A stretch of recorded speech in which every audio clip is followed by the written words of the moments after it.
place steeped in despair, where times are grim and the people wear sorrow like a shroud. We venture north to the forsaken town of Shale, where darkness and hardship have taken root.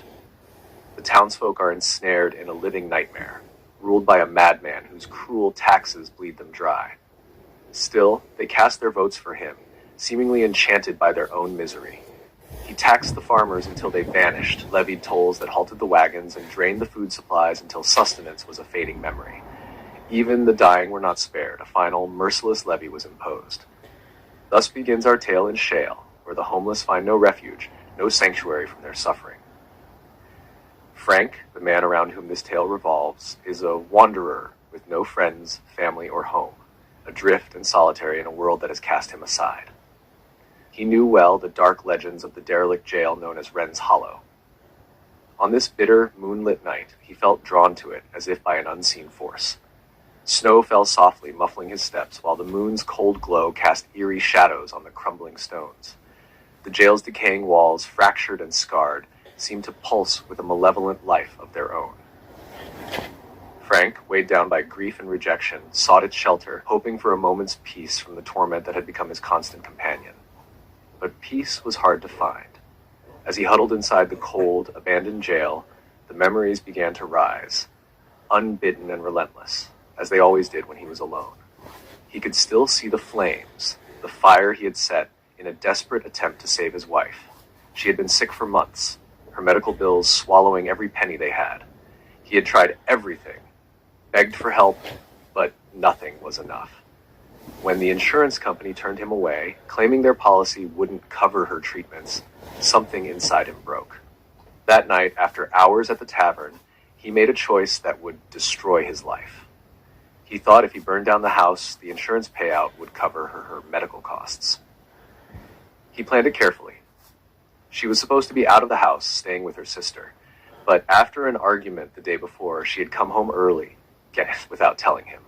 Frank had set the fire, thinking it was his last chance to save her, unaware that she was asleep inside. When the flames were finally put out, they found her body. The house and everything in it was gone, and Frank's world crumbled to ash. He had confessed the truth to his son, hoping for forgiveness, hoping that someone would understand that he wasn't a monster, just a desperate man. But his son looked at him with horror and disgust, calling him a murderer. Frank lost everything that day, his wife, his son, and any shred of hope he had left. The weight of his guilt pressed heavily on him as he wandered through the dark halls of Rens Hollow.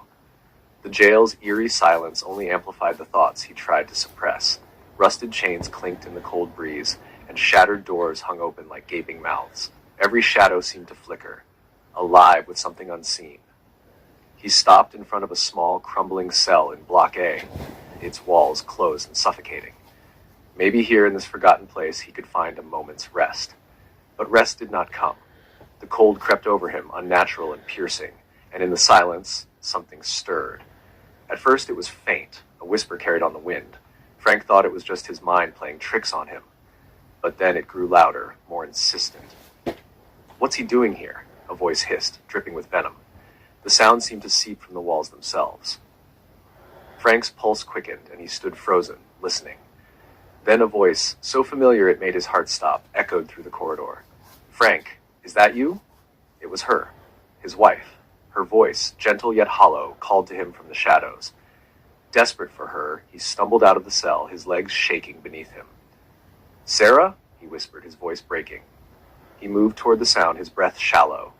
The walls seemed to shift around him, twisting in the dim light, but he didn't care.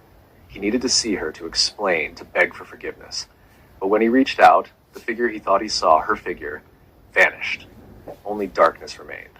The whispers returned, louder now, mocking him. "You can't escape me, Frank," the voice snarled, no longer his wife's, but something far darker. "I know what you've done." The air thickened, and a sudden weight pressed on his chest. Cold fingers clawed at his skin, invisible hands dragging him deeper into the dark. He gasped, his breath coming in sharp, shallow bursts, as the voices around him grew louder, merging into a cacophony of torment and accusation. "Sarah!" he cried out, staggering through the narrow corridor, his hands clawing at the walls for support. The ghostly whispers became a maddening roar, their accusations tearing at him, ripping through his mind. The weight of his guilt crashed down on him like a tidal wave. With a frantic burst of energy, Frank grabbed his few possessions and bolted, fleeing the cursed jail. His feet slipped on the snow as he stumbled into the cold dawn, gasping for air, his heart pounding violently in his chest. The jail loomed behind him, a dark monument to his failures, the ghosts of his past chasing him, relentless and unforgiving. Even as he fled, he knew the truth. There was no escaping what he had done. The memory of that night would haunt him forever. The whispers would follow him wherever he went, a reminder of the demons he could never outrun.